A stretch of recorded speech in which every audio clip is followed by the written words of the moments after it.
of you are missing many things in your life. உங்களிலே अनेகர் வாழ்க்கையிலே பல காரியங்களை இழந்து கொண்டிருக்கிறீர்கள். Jesus died and he wrote a will for you and you don't even know what it is. இயேசு உங்களுக்காக மரித்தார், உங்களுக்கு உயிரை எழுதி வைத்திருக்கிறார், அது என்ன என்றே உங்களுக்கு அநேகருக்கு தெரியவில்லை. Imagine if you die and go to heaven and see all these things in your account and you didn't take it when you were on the earth. நீங்கள் மரித்து பரலோகத்திலே போகும்போது உங்களுடைய கணக்கிலே எவ்வளவோ காரியம் எழுதப்பட்டிருக்கிறது, ஒன்றையும் நீங்கள் பெற்றுக்கொள்ளாமலே வாழ்ந்தீர்கள் என்று கண்டுபிடித்தால் எவ்வளவு வருத்தமா இருக்கும். I really believe it will be like that. அப்படி இருக்கும் என்று தான் நான் நம்புகிறேன். I read a parable once. ஒரு முறை ஒரு கதையை வாசித்தேன். A man who died and went to heaven. ஒரு மனிதன் அவன் மரித்து பரலோகத்துக்கு போனான். There was a huge room with his name written on it. அங்கே அவனுடைய பெயர் எழுதப்பட்ட பெரிய ஒரு அறை இருந்ததாம். And he asked the angel, what is this? My name is written on this. தூதனை பார்த்து, தூதனே, இந்த அறையிலே என்னுடைய பெயர் எழுதப்பட்டிருக்கிறது, இது என்ன என்று கேட்டான். These are all the blessings that Jesus bought for you when he died and rose again.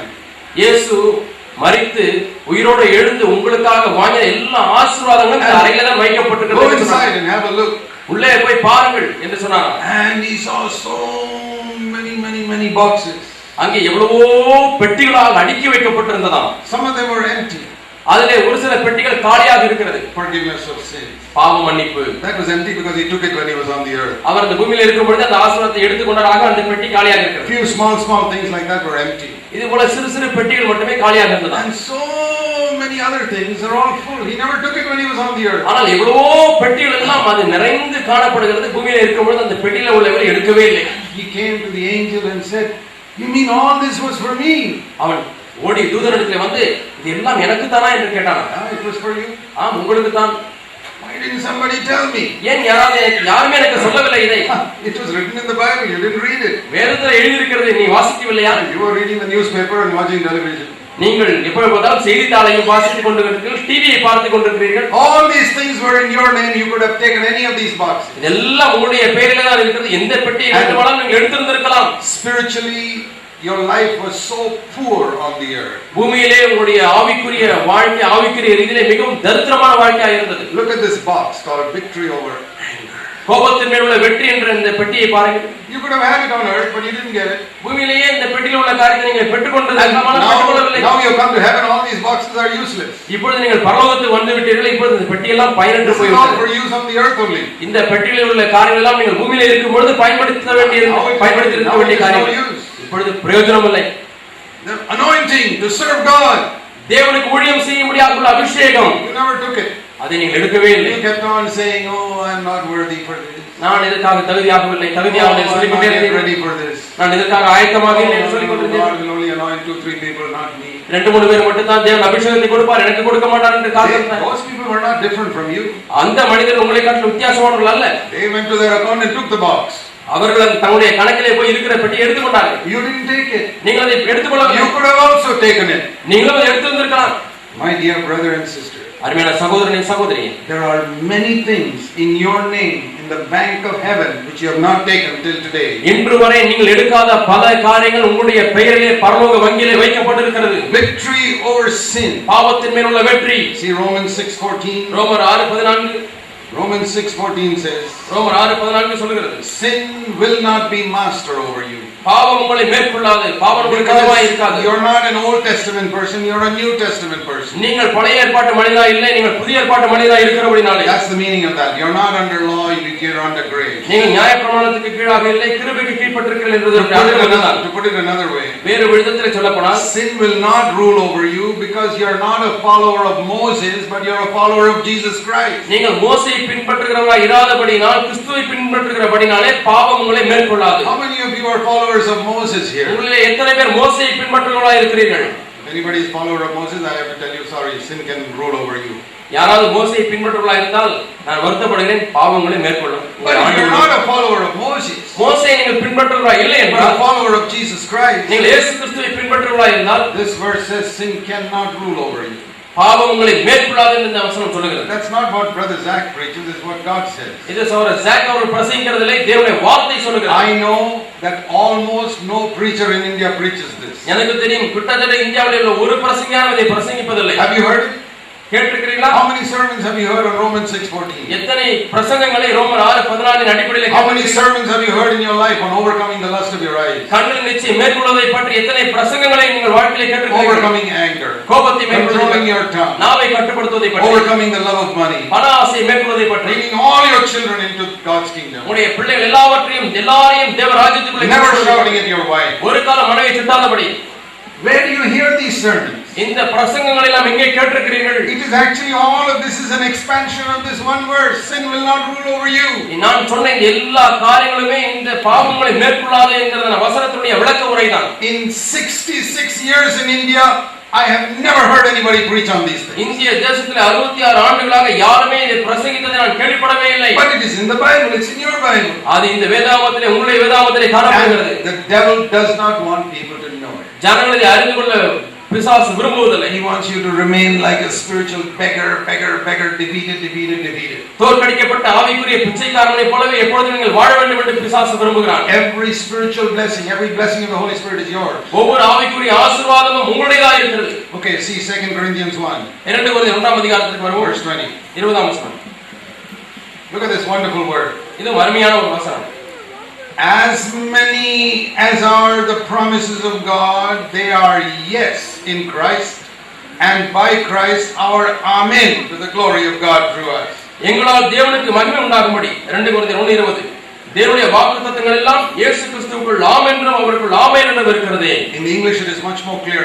As many as are the promises of God. இந்த எவ்வளவு வாக்குத்தத்தங்கள் தேவனுடைய வாக்குத்தத்தங்கள் இருக்கிறது Every one of them. அவைகளில் ஒவ்வொன்றும், What does it say? என்ன சொல்கிறது? In Christ they are yes.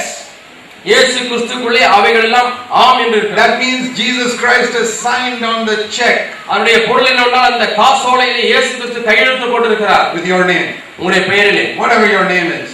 உங்களுடைய பெயர் எதுவா இருந்தாலும். Pay so and so. இன்னாருக்கு இவ்வளவு கொடுக்க வேண்டும். Put your name. Your name is there. உங்க பேர் அதுல போட்டுக்கங்க. உங்க பேர் what to pay him? என்ன கொடுக்க வேண்டும்? Victory over anger. கோபத்தின் மேல் வெற்றி. Victory over sexual lust. பாலிய இச்சையின் மேல் வெற்றி. Victory over the love of money. பண ஆசையின் மேல் வெற்றி. Humility.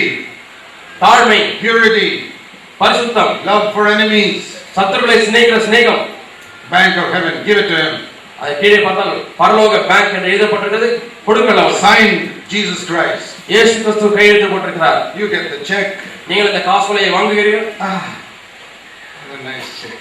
அழகான செக்கப்பா பேங்க் பரலோக பேங்க்ல இருந்து வந்திருக்கு. I will frame it and put it on the wall. நான் அதை அழகாக ஃப்ரேம் பண்ணி என்னுடைய வீட்டின் சுவற்றிலே ஆணி எடுத்து மாட்டிக் கொள்வேன். Every day I look at that check and every day I shout at my wife. ஒவ்வொரு நாளும் அந்த செக்கை பார்த்து ரசிப்பேன், என்னுடைய மனைவியை திட்டுவேன். Every day I lust with my eyes. ஒவ்வொரு நாளும் கண்களை இச்சித்துக் கொண்டிருப்பேன். If somebody sends you a check, what do you do with it? உங்களுக்கு யாராவது ஒரு செக்கை காசோலை அனுப்பினால் அதை வைத்து என்ன செய்வீர்கள்? What do you do? என்ன செய்வீர்கள்? Take it to the bank. உடனே பேங்க்குக்கு கொண்டு செல்வீர்கள். And if you want to draw cash, நீங்கள் ரொக்கமாக பணத்தை எடுக்க வேண்டுமானால் what will the bank ask you to do? பேங்க்ல என்ன உங்களை என்ன செய்ய சொல்லுவாங்க? They will look on the back side of the check. அந்த காசோலையை திருப்பி பார்ப்பாங்க. Hey, you haven't signed yet. ஏன்னா இன்னும் நீங்க கையெழுத்து போடலையா பின்னாடி? I give you the money, you have to sign. நான் பணத்தை உங்களுக்கு தரேன், ஆனா நீங்க பின்னாடி கையெழுத்து But போடுங்க. Jesus has signed on the front. என்ன இப்படி சொல்றீங்க? இயேசு முன்னாடி கையெழுத்து போடுறார் பாருங்க. That's all okay, but you must sign at the back. சரிதான், நீ பின்னாடி கையெழுத்து போட வேண்டும் என்று சொல்வார். Otherwise you won't get anything. இல்லாமல் ஒன்றுமே கிடைக்காது. If you don't believe me, you try and take some check to the bank. See, they'll give you cash without your signing at the bank. நான் சொல்லுவது நீங்க நம்ப மாட்டீர்கள் என்று சொன்னால், நீங்கள் அப்படி யாராவது காசோலை கொடுத்தால் அதை கொண்டு பேங்க்ல கொண்டு போய் கொடுத்து பாருங்க. கையெழுத்து போடாமல் இருக்க முடியுமா? No bank will give you the money if you don't sign at the bank. நீங்கள் பின்னால் கையெழுத்து போடாவிட்டால் எந்த ஒரு பேங்க்குமே உங்களுக்கு பணத்தை கொடுக்க மாட்டாங்க. That is what Paul is saying here. அதைத்தான் பவுல் இங்கே சொல்கிறார். In Christ Jesus has already said yes. கிறிஸ்துவுக்குள் எப்பொழுதுமே தேவன் ஆமென் என்று சொல்லிவிட்டார். And we have to put our signature. Amen. நாம் ஆமென் என்கிறதான கையெழுத்தை நாம் போட வேண்டும். That's what it says here. அதுதான் இங்கே பார்க்கிறோம். His signature and my signature. அவருடைய கையெழுத்து என்னுடைய கையெழுத்து. Then as many as the promises of God are mine. தேவனுடைய வாக்குத்தத்தம் எவ்வளவு இருக்கிறதோ அவ்வளவு எனக்கு சொந்தம். Is it because I'm worthy? நான் இதற்கு தகுதியானவன் என்பதனாலா? See, when you go to the bank, நீங்கள் பேங்க்குக்கு போகிறீர்கள். some rich millionaire has signed, give so and so 1 lakh rupees cash. ஒரு கோடீஸ்வரர் உங்க பேரை போட்டு இவருக்கு 1 லட்சம் ரூபாய் ரொக்க பணம் கொடுங்கன்னு சொல்லி இந்த செக் எழுதி கொடுக்கிறார். I sign at the back. நான் பின்னால் கையெழுத்து போடுகிறேன். Please give me 100,000 rupees. எனக்கு இப்பொழுது 100,000 ரூபாயை கொடுங்கள் என்று கேட்கிறேன். What will the bank clerk ask you? அந்த வங்கியில வேலை செய்யற அந்த கிளர்க் என்ன கேட்பார்? Are you worthy to get this money? இந்த பணத்தை நீ பெற்றுக்கொள்வதற்கு தகுதியானவனா என்று கேட்பாரா? I'll tell him, don't worry about that. Just give me the money. You don't have to worry about whether I'm worthy. நான் இந்த 1 லட்சம் ரூபாய்க்கு தகுதியானவனா இல்லைன்னா நீங்க கவலைப்பட வேண்டாம், முதல்ல எனக்கு காசு கொடுங்க என்று கேட்பேன். Do you deserve this money? உங்களுக்கு உண்மையாலுமே இந்த பணம் தகுமா? I'm not interested in answering that. அந்த கேள்விக்கு பதில் சொல்வதற்கு எனக்கு சற்றே விருப்பமில்லை என்று சொல்லிவிடுவேன். This man thinks I'm worthy. That's enough. அந்த மனிதர் நான் தகுதியானவன் என்று அவர் எண்ணி எனக்கு போட்டு எழுதி கொடுத்திருக்கிறார், அது போதும். If Jesus Christ has signed it, you don't have to worry about whether you are worthy, whether you deserve it. No. இயேசு கிறிஸ்துவே கையெழுத்து போட்டு கொடுத்திருந்தால் நான் அதற்கு தகுதியானவனா இல்லையா என்றெல்லாம் நீங்கள் கவலைப்பட தேவையில்லை. You know how in all the religions in the world, உலகத்திலே காணப்படுகிற எல்லா மதங்களிலேயும் they say, oh, I have to do something to get forgiveness of sins. பாவ மன்னிப்பை பெற்றுக்கொள்வதற்கு நானாக கிரியை செய்ய வேண்டும். I have to roll on the ground for so many miles to the எத்தனையோ மைல்களாக நான் படுத்து உருள வேண்டும் என்று எண்ணுகிறார்கள். And so many sufferings they go through. அவர்கள் எவ்வளவோ பாடுகளுக்குள்ளாய் கடந்து செல்கிறார்கள். You know that is not the way. அது வழி அல்ல என்று உங்களுக்கு தெரியும். You know that forgiveness of sins is a free gift. பாவ மன்னிப்பு இலவசமாய் நமக்கு கிடைக்கிற வெகுமதி ஈவு என்று அறிந்திருக்கிறோம். You believe that? நீங்க நம்புறீங்களா? How many works did you do to get forgiveness of sin? பாவ மன்னிப்பை பெற்றுக்கொள்வதற்கு நீங்கள் எவ்வளவு பிரயாசப்பட்டு கிரியை Did செய்தீர்கள்? anybody here do one work to get forgiveness of sin? இங்க இருக்கிறவங்க எல்லாரிலுமே யாராவது ஒருவராவது பாவ மன்னிப்பை பெற்றுக்கொள்ள ஒரு கிரியை செய்தீர்களா? இல்லை. Jesus paid the whole price. இயேசு கிறிஸ்து முழு கரையத்தையும் And he செலுத்தி said விட்டார். it is finished. முடிந்தது என்று சொன்னார். Now what about the Holy Spirit? பரிசுத்த ஆவியானவரை பற்றி என்ன? See Galatians chapter 3. கலாத்தியர் 3ஆம் அதிகாரம். Now some people think you don't have to work for forgiveness of sins, but you got to work for the Holy Spirit. சிலர் என்ன எண்ணுகிறார்கள் என்று சொன்னால் பாவ மன்னிப்பை பெறுவதற்கு நம்ம ஒண்ணுமே செய்ய தேவையில்லை, ஆனா பரிசுத்த அபிஷேகத்தை பெறுவதற்கு நம்ம ஏதாவது செய்யணும் என்று Because எண்ணுகிறார்கள். forgiveness of sins is a gift. என்றால் பாவ மன்னிப்பு ஒரு ஈவு. Holy Spirit is not a gift. பரிசுத்த ஆவியானவர் ஒரு ஈவு அல்ல. Holy Spirit is a reward. அது வெகுமதி Or என்று a எண்ணுகிறார்கள். salary. அல்லது பலன் அல்லது ஒரு சம்பளம் என்று எண்ணுகிறார்கள். The Bible speaks about the gift of the Holy Spirit. பரிசுத்த ஆவியானவர் என்கிற ஈவு என்று வேதம் சொல்கிறது. Everywhere. எல்லா இடங்களிலும் Gift of forgiveness of sin. பாவ மன்னிப்பாகிய ஈவு. See Galatians 3. கலாத்தியர் 3ஆம் அதிகாரத்தை பாருங்கள். Verse 2. 2ஆம் I வசனம். want to ask all of you. உங்களை எல்லாரையும் நான் ஒன்றை கேட்க Did you விரும்புகிறேன். receive the Holy Spirit by all the works of the law or by faith? நியாயப்பிரமாணத்தின் கிரியைகளினாலேயா அல்லது விசுவாச கேள்வினாலேயா எதனாலே ஆவியை பெற்றீர்கள்? No wonder you did not receive the power of the Holy Spirit. பரிசுத்த ஆவியானவர் வல்லமையை பெறாமல் இருக்கிறது ஆச்சரியமே. You are making the same mistake that all those non-Christians make, thinking they can work and get forgiveness of sin. கிறிஸ்தவர்கள் அல்லாதவர்கள் எல்லாரும் பாவ மன்னிப்பை பெற்றுக்கொள்வதற்கு நான் ஏதாவது பிரயாசப்பட்டு கிரியை செய்ய வேண்டும் என்கிற அதே தவறை நாமும் செய்கிறோம். You know, I told one man who said that, இதை சொன்ன ஒரு மனிதருக்கு நான் இப்படி சொன்னேன். you're like a person who had a big road accident. ஒரு பெரிய ரோடு விபத்திலே மாட்டிக்கொண்ட ஒரு நபரை போல நீங்கள் And இருக்கிறீர்கள். his broken leg is broken, blood is flowing all over. கை உடைஞ்சு போச்சு, கால் உடைஞ்சு போச்சு, எங்கு பார்த்தாலும் ரத்தம் வழிகிறது. And I say, let me take you to the hospital. வாருங்கள், உங்களை நான் ஆஸ்பத்திரிக்கு எடுத்து செல்கிறேன் என்று சொல்கிறேன். No, I'm not clean enough to go to the hospital. இல்லை இல்லை, நம்ம ஆஸ்பத்திரிக்கு போகிற அளவுக்கு நான் இன்னும் சுத்தமாகவில்லை என்று சொல்கிறார். Let me go and have a bath and all that and change my clothes, then we'll go to the hospital. நான் போய் வீட்டிலே போய் நன்றாக குளித்து விட்டு எல்லாம் ட்ரெஸ் பண்ணி விட்டு நான் ஆஸ்பத்திரிக்கு வருகிறேன் என்று சொல்கிறார். I said, what a stupid fellow you are. என்ன புத்தியமான மனிதன். Do you do that when somebody has a road accident, take him home and give him a bath and put on new clothes, then take him to the hospital? யாராவது ஆக்சிடென்ட்ல அடிபட்டு கிடந்தா நீங்க அவரை கூட்டிட்டு போய் வீட்ல சோப்பு போட்டு குளிக்க வச்சு நல்ல புது ஆடையெல்லாம் போட்டு தான் ஆஸ்பத்திரிக்கு கூட்டி போகிறீங்களா? Come as you are. இருக்கிற விதமாகவே வா. That is what Jesus says. அதுதான் இயேசு சொல்றார். Come as you are. நீ இருக்கிற பிரகாரமாகவே நீ வா. I will cleanse you. நான் உன்னை சுத்திகரிக்கிறேன். The church is a hospital. சபை என்பது ஆஸ்பத்திரி போல Jesus இருக்கிறது. is a doctor. இயேசு அங்கே மருத்துவராய் You இருக்கிறார். don't have to clean yourself. நீங்கள் உங்களை நீங்களே சுத்திகரித்துக் கொள்ள Come தேவையில்லை. as you are. நீங்கள் இருக்கிற விதமாகவே The வாருங்கள். Lord will cleanse you. தேவன் உங்களை சுத்திகரிப்பார். And you need power. உங்களுக்கு வல்லமை தேவையா? Come with your weakness. உங்களுடைய பலவீனத்தோடு கூட வாருங்கள். God will give you power. தேவன் உங்களுக்கு வல்லமையை தருவார். It's free. It's paid for. அது ஏற்கனவே விலைக்கரியம் கொடுக்கப்பட்டு விட்டது, உனக்கு இலவசமாய் கிடைக்கிறது. To use it, of course, you need to use it. அதை பயன்படுத்துவதற்கு நீங்கள் தான் பயன்படுத்த வேண்டும். See, like electricity board. இந்த மின்சார வாரியம் எடுத்துக்கொள்ளுங்கள். Tamil Nadu electricity board. You say, please give me power. Tamil Nadu மின்சார வாரியத்தை பார்த்து எனக்கு கரண்ட் கனெக்ஷனை கொடுங்கள் என்று கேட்கிறீர்கள். Yeah, they will come and give you the power. You paid for it, you get it. நீங்கள் அதற்கு வேண்டிய கட்டணத்தை செலுத்துகிறீர்கள், அவர்கள் உங்களுக்கு அந்த தொடர்பை கொடுத்து விடுவார்கள். If Jesus has paid for it, then you get it free. இயேசு அதற்கென்று விலையை கொடுத்து விட்டார் என்று சொன்னால் உங்களுக்கு இலவசமாய் கிடைக்கும். But now you tell Tamil Nadu electricity board, இப்பொழுது மின்சார வாரியத்தில் வேலை செய்கிறவர்களை பார்த்து சொல்லுகிறீர்கள், now please give me a fridge also. எனக்கு ஃப்ரிட்ஜ் தாங்கன்னு கேட்கிறீங்க. We don't give fridge and all. We give you the power. நாங்க ஃப்ரிட்ஜ் எல்லாம் கொடுக்க மாட்டோம், நாங்க மின்சார கனெக்ஷன் மட்டும் தான் தருவோம். You can't ask Tamil Nadu Electricity Board for tape recorder, fridge, computer. They won't give you all that. Tamil Nadu மின்சார வாரியத்திலே போய் எனக்கு ஃப்ரிட்ஜ் தாங்க, கம்ப்யூட்டர் தாங்க, டேப் ரெக்கார்டர் தாங்கன்னு கேட்க முடியுமா? We'll give you all the power you want. உங்களுக்கு தேவையா இவ்வளவு காரியம் தேவை, வல்லமை தரும், சக்தியை தரும், நீங்க தான் பயன்படுத்த வேண்டும். என்ன வேண்டுமானாலும் சரி. Like that, God gives us the power of the Holy Spirit. இது போல தேவன் நமக்கு பரிசுத்த ஆவியானவருடைய வல்லமையை தருகிறார். We can use it.